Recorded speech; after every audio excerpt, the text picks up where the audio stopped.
Hi, this is Shaendel, and it is a rainy day here in California, which is a real blessing because we've had drought. But when I think of rainy days, I think of making cookies, and I have some cookies in the oven, and the house smells wonderful right now. And I also think of stories. Today, I'd like to share a story that I really like that I wrote, and it is called Mrs. Meanie's Dummy Cap. I like hats, and this is my storytelling hat. It's a happy hat, and it was made with a lot of different yarn by my friend Irene. And stories make me happy, and so the colors of the rainbow, they make me happy too. So Irene made me this hat.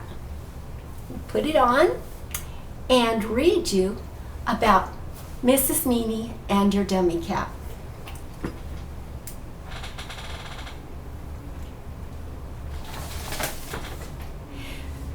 Many years ago, when your mama and daddy were little children, there was a second grade teacher named Mrs. Max.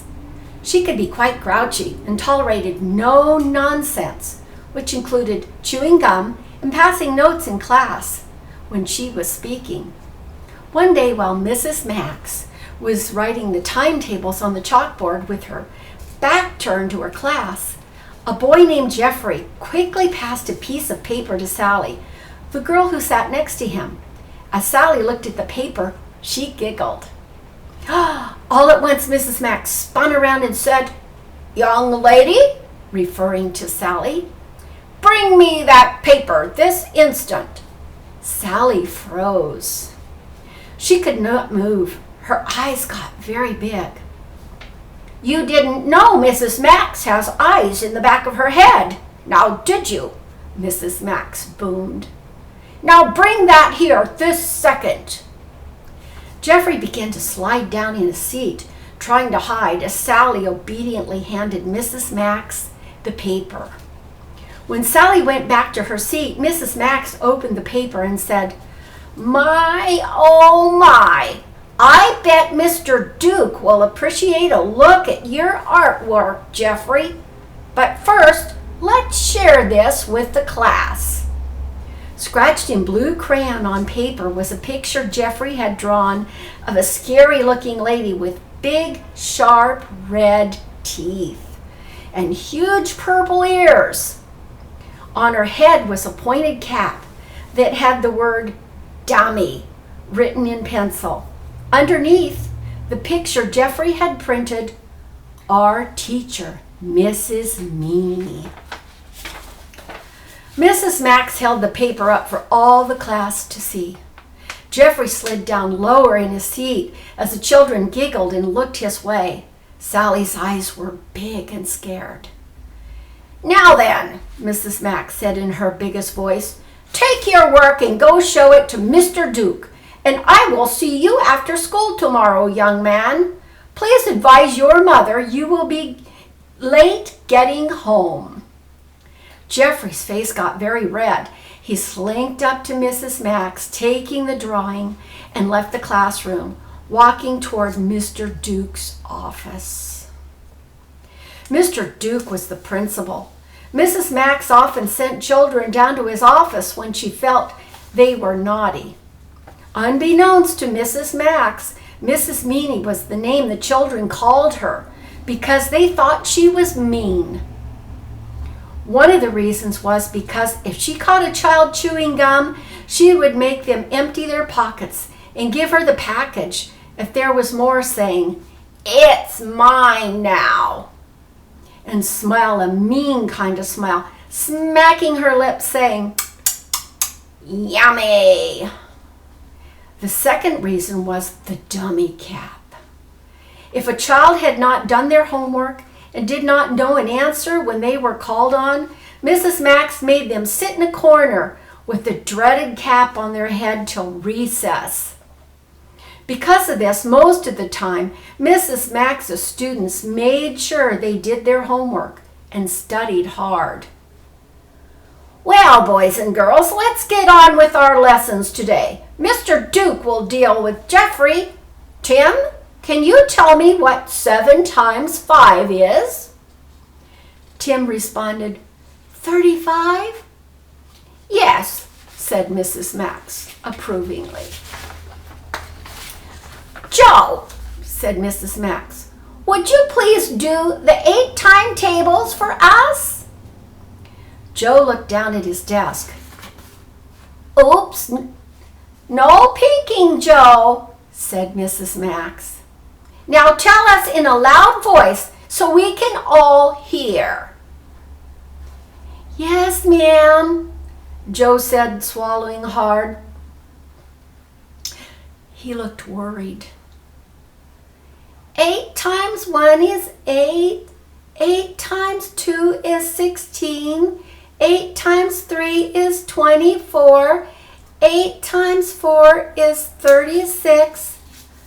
Joe, interrupted Mrs. Max, what did you say 8 times 4 was? The children in the class started to giggle. Quiet, shouted Mrs. Max. 34? Joe stated in a quiet voice. Incorrect again, Mrs. Max replied, shaking her head from side to side. I suspect you did not do your homework. Go get the dummy cap from the shelf, Joe, and sit in the stool in the corner. You get to be the dummy, Joe. Mrs. Max had no sooner said the words than she felt a pop, pop, pop inside her mouth on the tip of her tongue, which felt quite strange and prickly. Joe put the cap on his head and sat on the stool. He felt a tear run down his cheek, which he quickly wiped off with the sleeve of his soft flannel shirt. As the class recited timetables with Mrs. Max, Joe looked down at the floor, quite embarrassed and humiliated. Just then the bell rang and all the children, including Joe, ran outside for recess.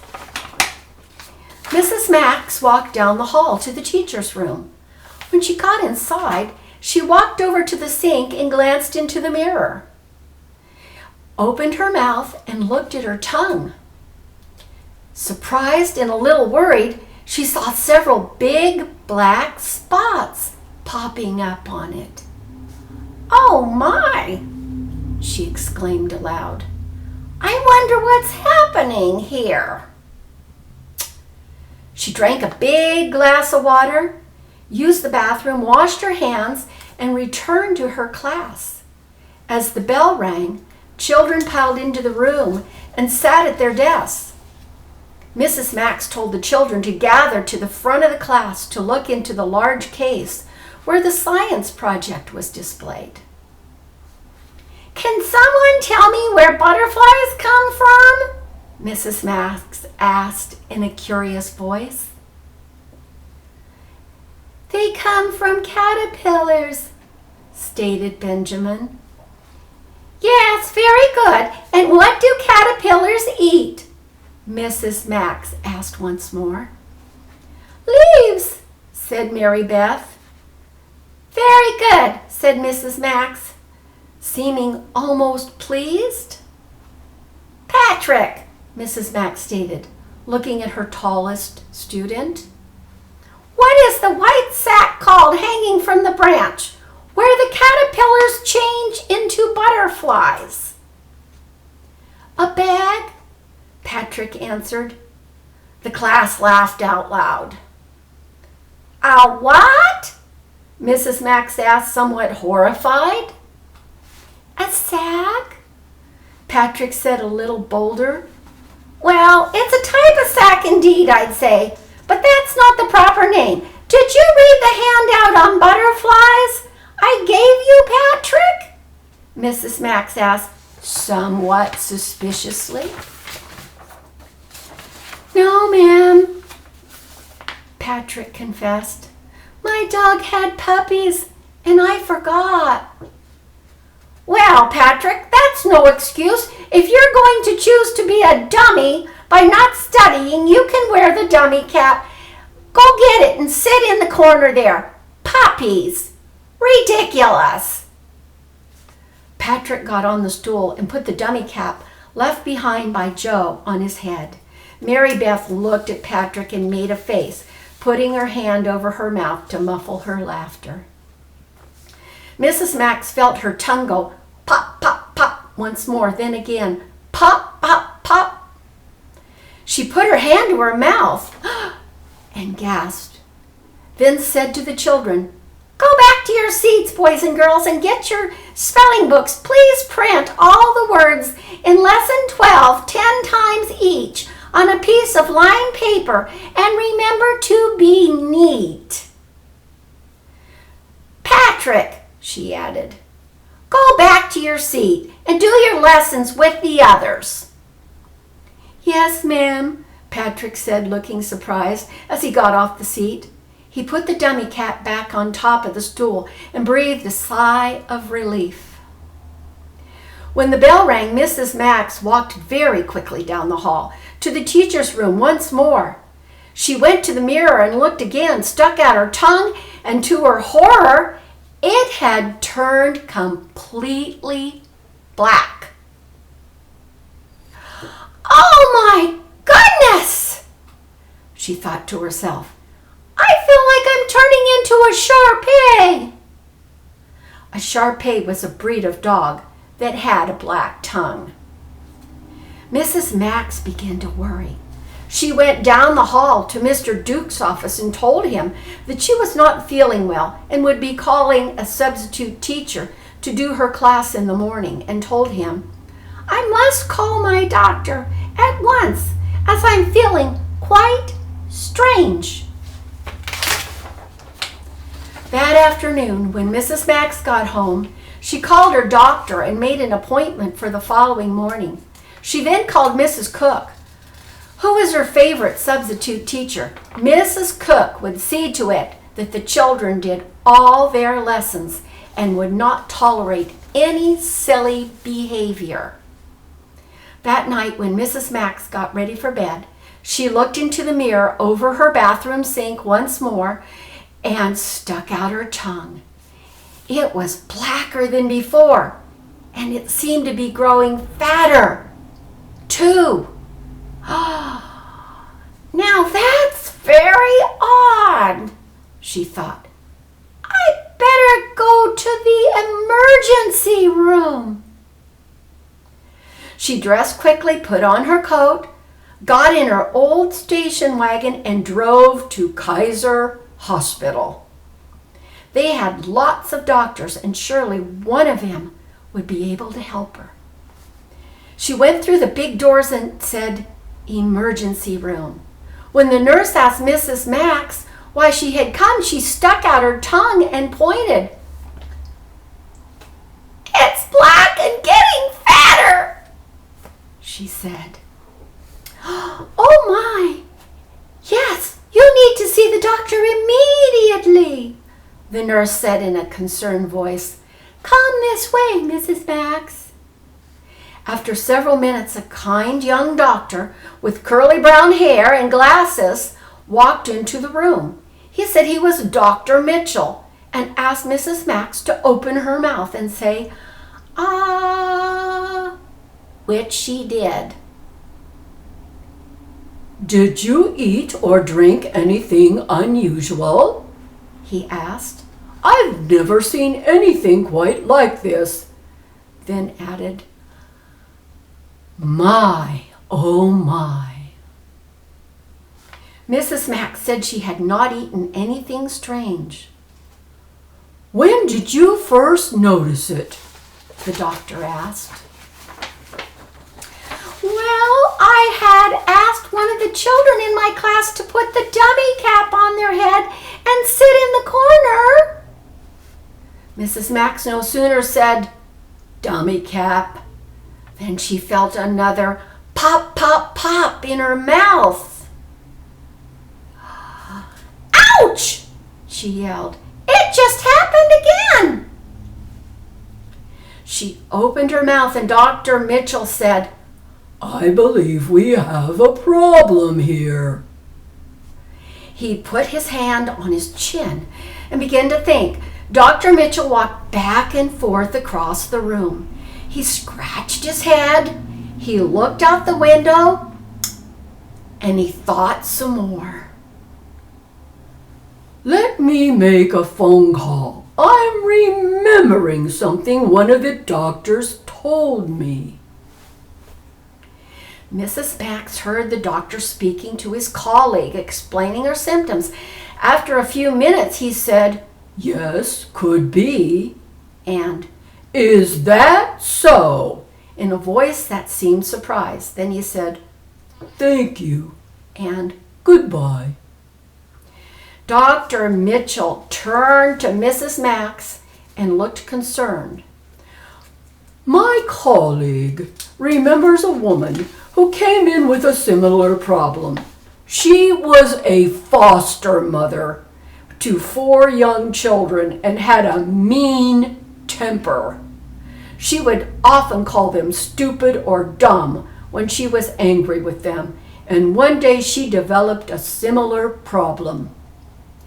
Her own mean words created the condition as they passed across her tongue and out of her mouth. We called it the Meanie mouth syndrome, for want of a better word. Mrs. Max hung her head in shame. Remembering Jeffrey's picture of her with the dummy cap on her head and the words, "Our mean teacher, Mrs. Meanie," scratched at the bottom. Now tell me about this dummy cap thing you do, the doctor said, crossing his arms in front of his chest and looking a bit grumpy himself. I make the children wear the dummy cap when they can't answer a question, she stated. This time her tongue went pop, pop, pop and got fatter. Oh no, she said in a muffled voice, for her tongue was crowding her words inside her mouth and it was difficult for them to slip out between her lips. Aha, Dr. Marshall said. You indeed have the Meanie mouth syndrome. What can I do, doctor? Cried Mrs. Max, her eyes sad and teary, like Joe's had been the day before when he wore the dummy cap.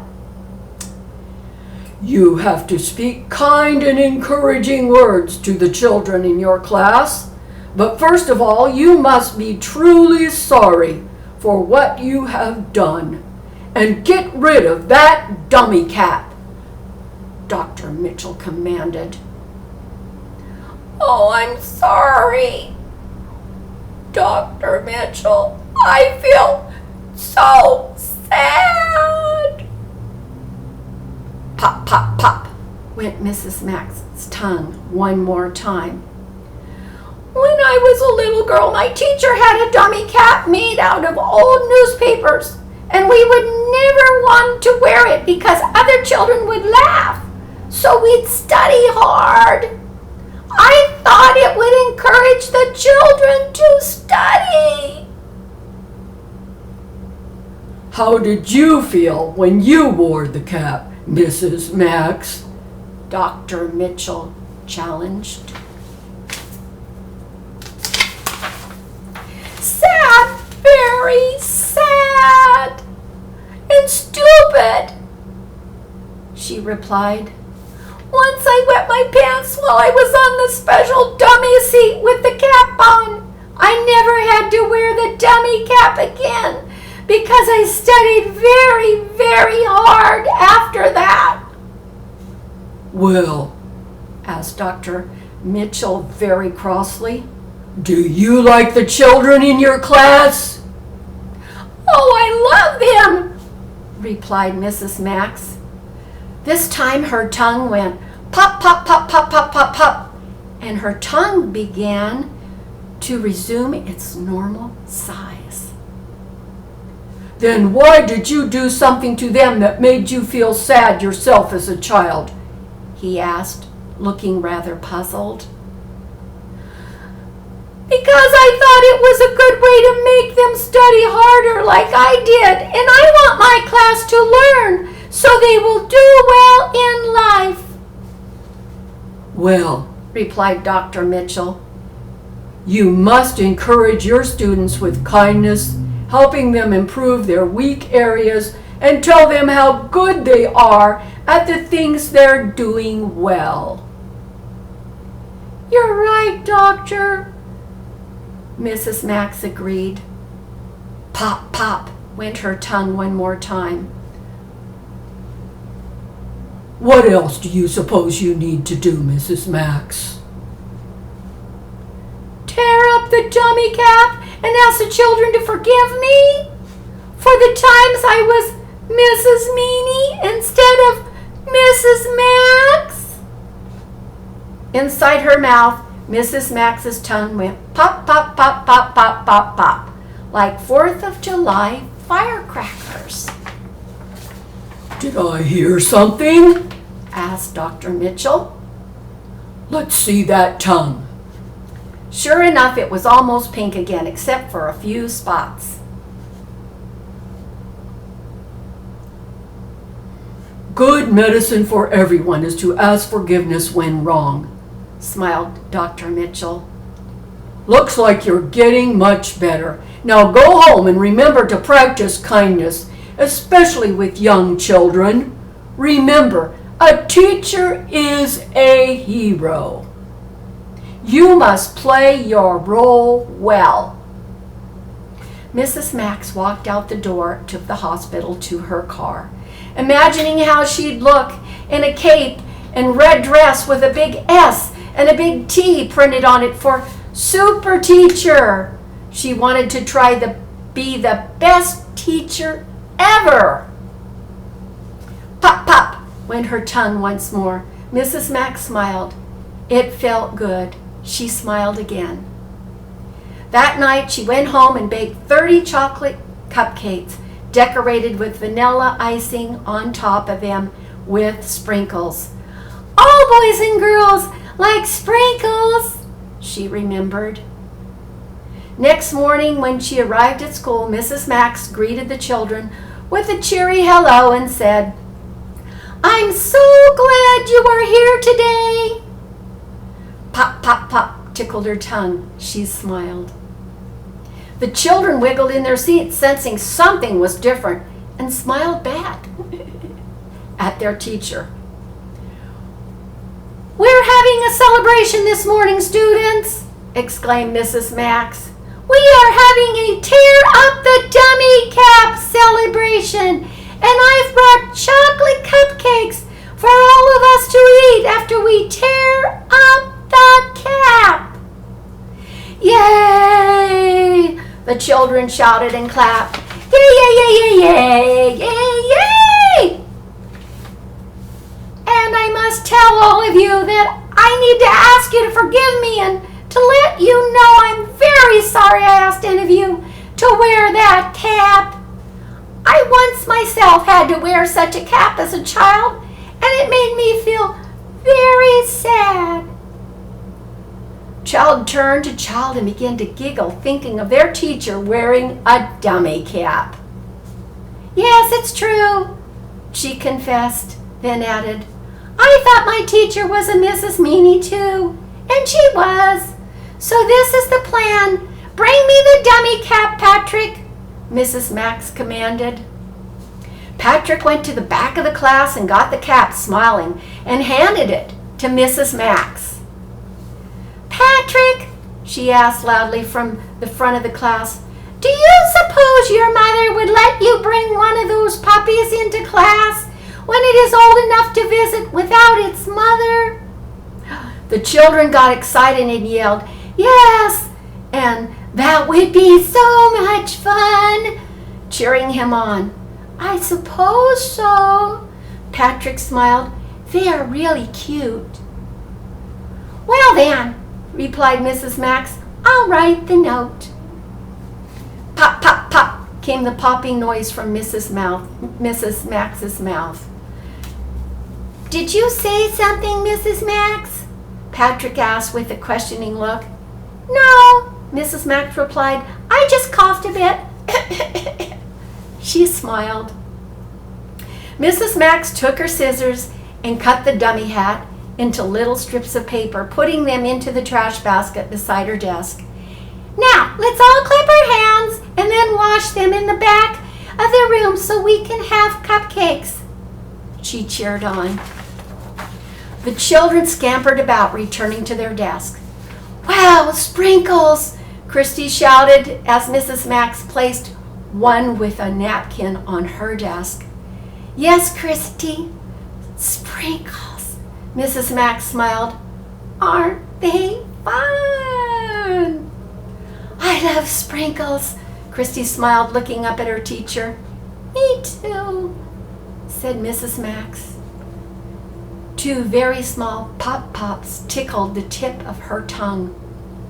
When the recess bell rang, Mrs. Max walked quickly down the hall to the teacher's bathroom and looked in the mirror. She opened her mouth and looked at her tongue. It was pink once more, except for a bit of vanilla icing from one of the cupcakes. Mrs. Max smiled. It felt good. She felt happy, and the children were happy too. She remembered to speak kindly to everyone after that, but especially little children. She encouraged them to be kind too. Throughout the years, Mrs. Max was to tell this story many times to her class about Mrs. Meanie, who taught second grade, when their mamas and daddies were little, and her dummy cap. They'd often ask her to repeat the tale at a later time, which she did too, because it had such a happy ending. And now, I believe it's time for me to take out my cookies. And I hope you enjoyed the story of Mrs. Meanie's dummy cap. And remember, kindness matters. Be kind.